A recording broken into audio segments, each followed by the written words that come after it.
Khrysos Hunters, a game between arena fighting and treasure hunt.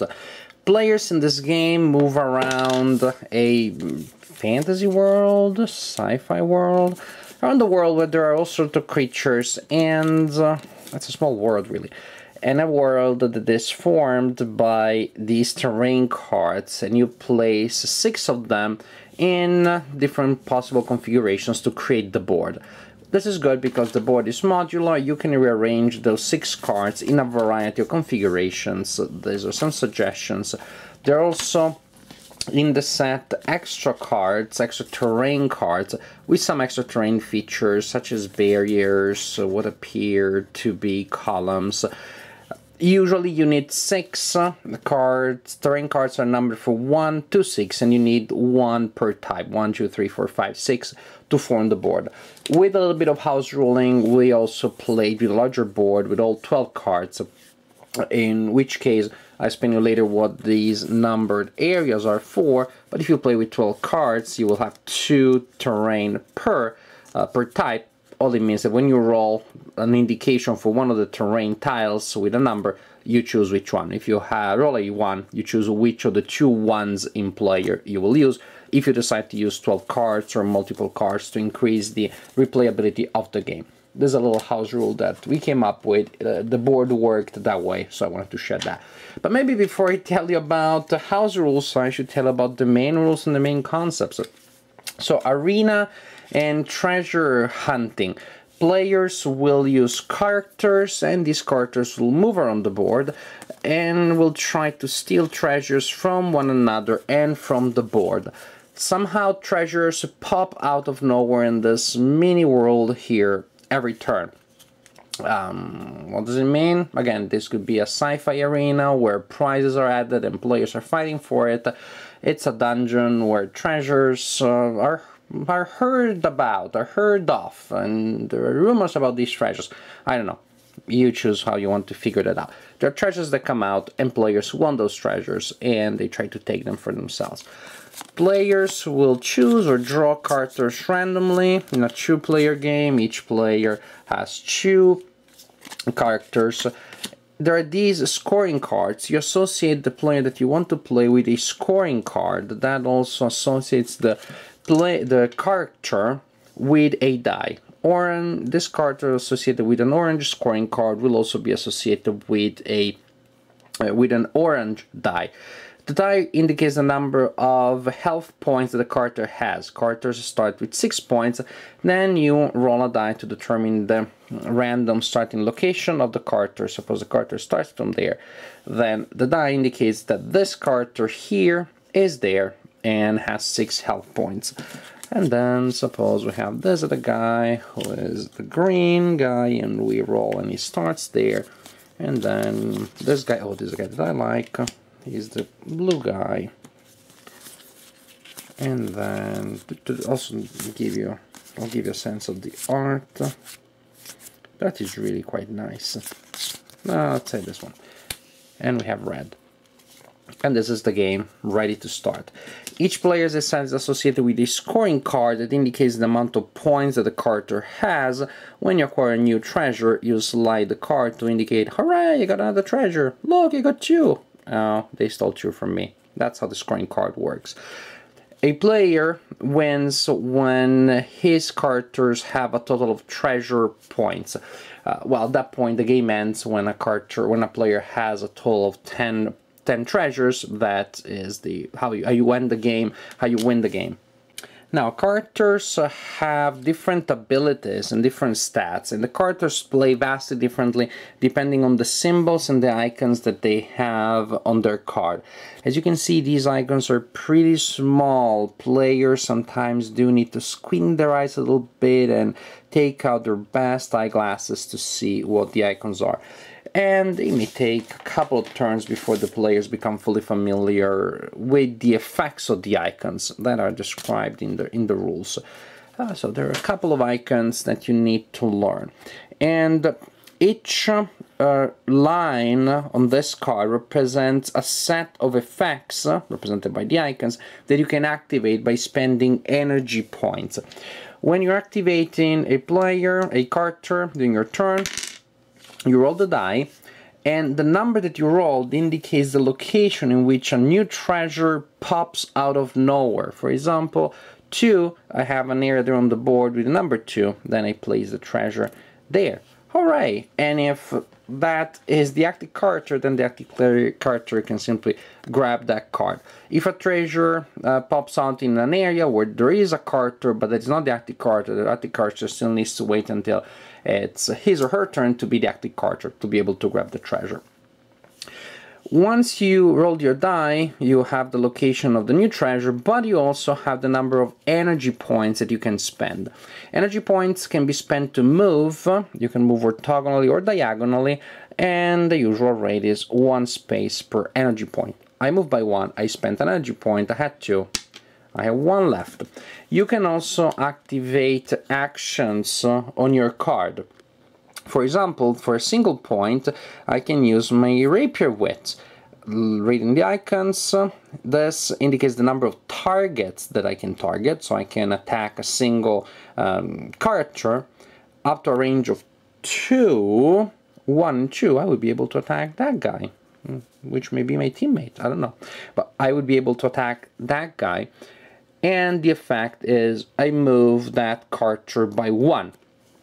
Other effects may be, again, attack 1, a certain range, and you steal treasure, or you may be able to, say, inflict damage, to stun the opponent. Stunning means that the opponent can get to move, but will not be able to use actions. Lot of effects, a lot of possible actions, and you can use your energy points in any combination of ways, all for movement or all for actions. You just cannot use the same action twice in a turn. And the characters do have very different ways of playing. For example, this character here with her cool sword has all things that work at short range, as you can see. They can do some damage, but again the range is fairly short. This guy, who is the rope runner, has effects that are based on movement. For example, he can tangle an opponent and then trap the opponent and swap positions with the opponent. The zipline is very powerful because you can trample characters. Trampling is a mix of movement and attack. That is, you move and you deal damage to all of the characters that you move through. He's doing a sort of Spider-Man Tarzan thing and hitting people as he's swinging on his zipline, and also stealing stuff from them as he moves. Definitely like this guy, it's pretty fun. This cyborg bounty hunter can use powerful effects, can blast people. These are powerful attacks with, as you can see, a fairly long range, very different from the way in which she plays. The jetpack is very good to move. If you roll low numbers, then you can still move by 4. Also, if you have a certain amount of treasures indicated in the very small area, you see that move +2 icon, which is small already. There's even a smaller icon with a 5 there. That means that that effect, the extra 2, is available if you have the indicated number of treasures. When he gains 5 treasures, then he can move up to 6 with a 3 by spending 3 energy points. You may have characters with more prominent defense abilities, such as this one, Guard. Guard effects allow you to deflect damage that the characters may give to you. Burst effect that radiates out of the character. A lot of variety, a lot of possible effects, and when you see that there are so many characters, so many icons and combinations of icons, each combination meant to represent the different abilities and different flavor and personality of the character, then you see that there is definitely a lot of variety there. So you can steal stuff from people, you can grab treasures from the board, and you can eliminate other players. When you eliminate a character by reducing their life points to 0, you force that character to retire, 1, and then eliminate it. You force the character to retire, and what's also good for victory points you steal 2 treasures from that character. And the player is not necessarily out of the game, the player may get another character in the game, but still, those victory points that have been stolen are lost. And maybe there was a good character that the player liked a lot. So the game continues until there is a player whose character or whose team of characters acquires 10 victory points, 10 treasures, and at that point the character is the winner. Now, how about the game in general? How does it play? This is a game with a lot of good things about it, a lot of potential, and yet also some minor nagging points that to me prevent this game from being all that it could be, from being a really great filler, a great small game, a great game in a small package.